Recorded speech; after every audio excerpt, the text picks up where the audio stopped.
नमस्कार मंडळी, श्री स्वामी समर्थ। आज मी फणसाचे गऱ्यांचे वडे करते। त्यासाठी इथे मी पीठ घेतले 2.5 बाउल आहे आणि गरे घेतले। इथे हा काफा फणस बरका फणस आहे आणि इथे गुळाची पावडर घेतली आहे आणि थोडंसं आपल्याला मीठ लागेल। त्याच्या आधी मी हे गरे आहेत ना हे मिक्सरला बारीक करून घेणार आहे। पण याच्यामध्ये गुळ घालून घेऊया। गुळाचा असा अंदाज नाही आहे। गरे किती गोड आहेत ना त्याच्यावर गुळाचा अंदाज येणार आणि हे अंदाजाने टाकायचं।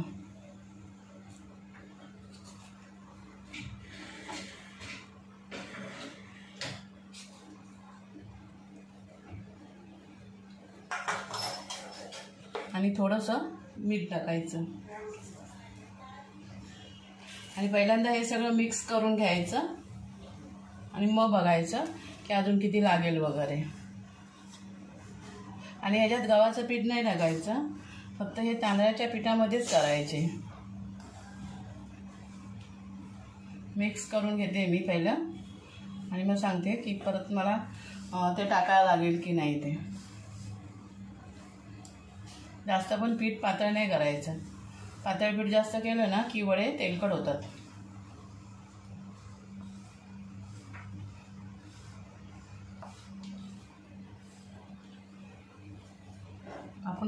परत आपण टाकूया हे त्याच्यामध्ये। म्हणजे जेवढे मी घेतले होते ना गरे तेवढे सगळे पेस्ट करून ते टाकून ह्याच्यामध्ये दिले।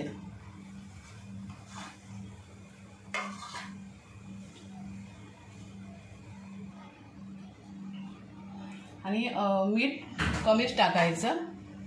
गोडामध्ये मीठ थोडंसं टाकायचं चव बॅलन्स होण्यासाठी।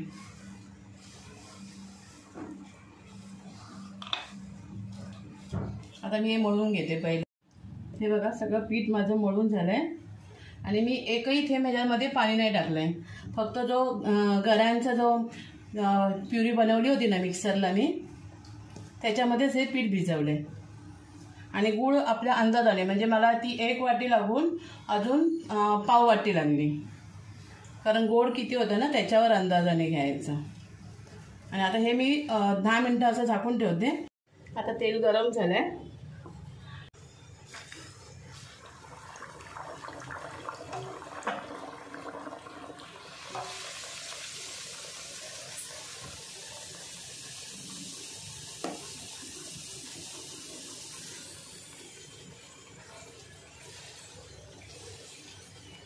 बघा व्यवस्थित पीठ भिजलं ना की कसे वरती फुगून येतात। व्यवस्थित शेकून द्यायचं।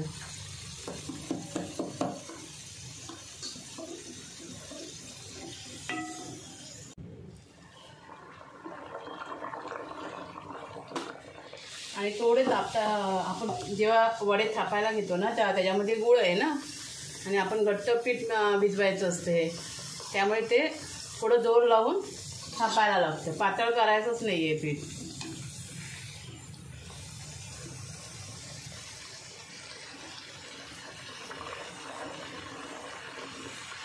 आता सगळे हे त्याप्रमाणे सगळे करून घेणार आणि मी याच्यामध्ये हळद वगैरे काहीच नाही टाकली आहे।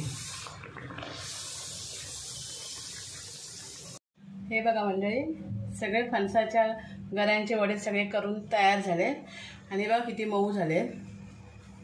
अजिबात कडक वगैरे होत नाही, म्हणून मी बोलली गव्हाचं पीठ टाकू नका। गव्हाच्या पिठाने तेलकट होतात आणि हे बघा असे एवढे फुगतात मस्त पैकी आणि तेलकट वगैरे काहीच नाही।